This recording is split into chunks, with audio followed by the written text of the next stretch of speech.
Hi, this is Gordon De Silva, and I'm here on the Inland Revenue site for guidance IR35. Find out if it applies. Now, you got to remember that Inland Revenue wants you to be taxed at the highest level possible.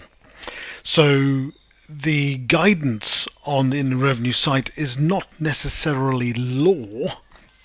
However, if you are a layperson, they will want you to believe what they put on their site. That does not necessarily mean they're giving you law. They're just giving you a guidance of what they would like to interpret the law as, not necessarily how the courts might interpret the law.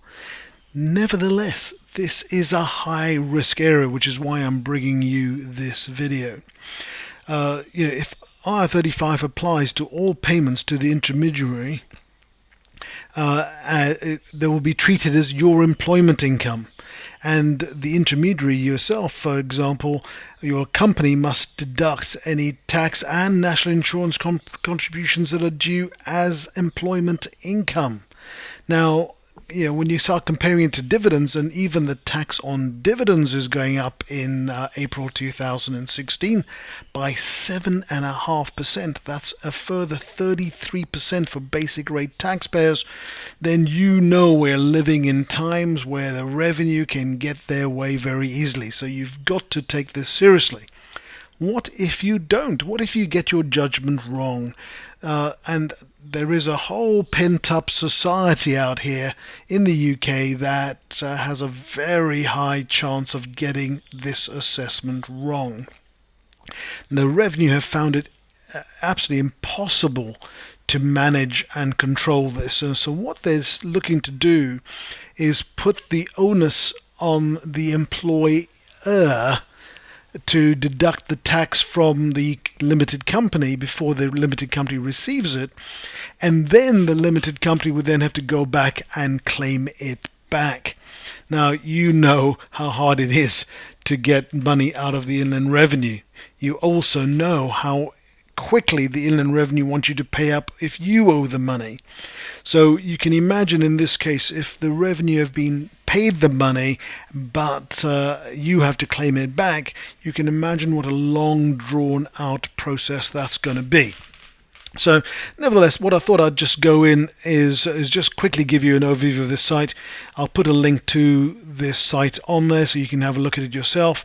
The intermediary, look, here we go. The intermediary is always responsible for ensuring compliance with the IR35 legislation where it applies. As a director of your limited company or a member of your partnership, you must ensure compliance, right? That puts the onus squarely on the director's shoulders. And if you're thinking, well, I can get my wife to be a director and I'll just be a partner, well, because you're married, you'll see further on that you are caught as well. As a worker, you are a director, self-employed worker, freelancer, consultant, or contractor. That's who it's picked up. Intermediaries may be an individual partnership or a limited company. Or client may be the end client, a client business, or end user or engager.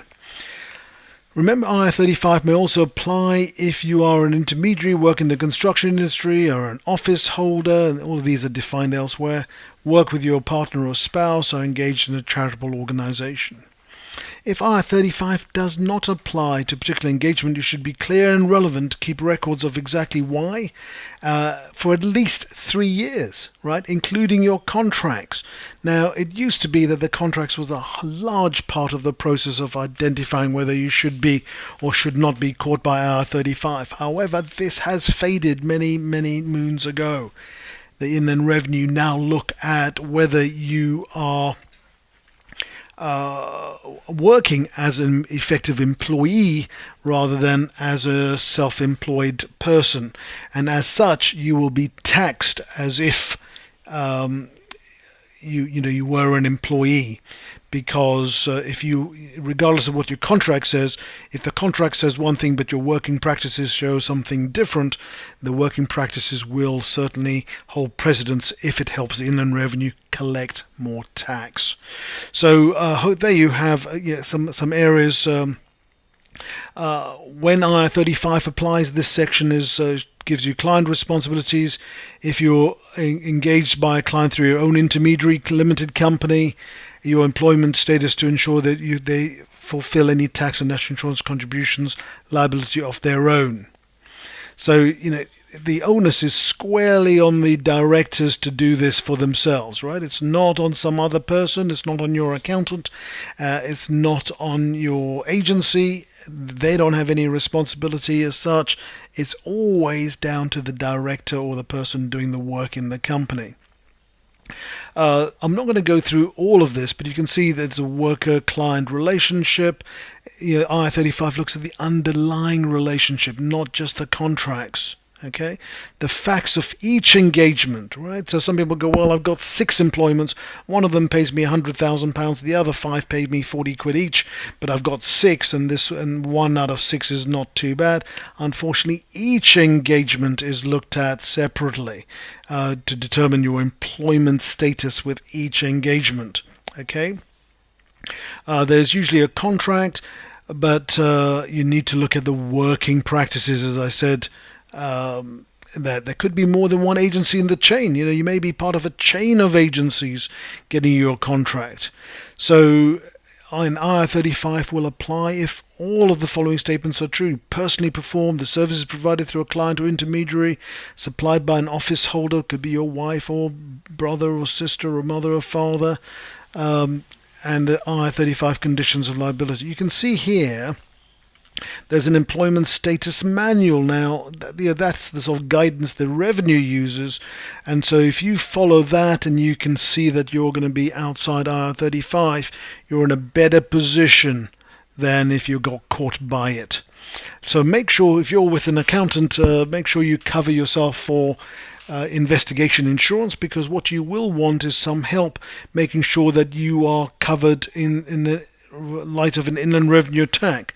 That does not cover you for any tax you might win or lose. However, it does cover you for the professional support during this very, very lengthy and stressful time in your business life. So be very careful of that and make sure you have professional fee protection insurance covered with your accountant. So I'm going to leave you with this. You can see there's information about an office holder, if you work in the construction industry, if you're abroad, if your client is a non-UK resident, tax relief for work overseas, foreign nationals, services to help you. Now, this is what they'd like you to use, services to help you if IR35 applies, the helpline. That's certainly going to help you prove that you're in IR35 rather than give you a non-biased view. A contract review service, that is magical. The revenue doing a contract review service, it's going to be sweet, isn't it? You can imagine what that's all about. You've got an IR35 helpline if you really want to put yourself in your head in a lion's open mouth. That would be a good place to go. The contract review service, as we've mentioned. So there's a lot on this page. I'm going to put the link on our website. I hope you get the best out of your business, out of your position, and pay the least amount of tax. All right, that's me leaving this with you. This was published in June 14. The legislation is only getting tighter. However, the revenue has still got to get to grips with all the limited companies out there that are not putting themselves through IR35, and maybe who should. So high risk indeed. I look forward to speaking to you. If you need any help, obviously we're here to support you. And remember, it is the review of your working practices as well as the contract that's going to be relevant. All right, take care of yourself. Take care. All the best. Bye-bye.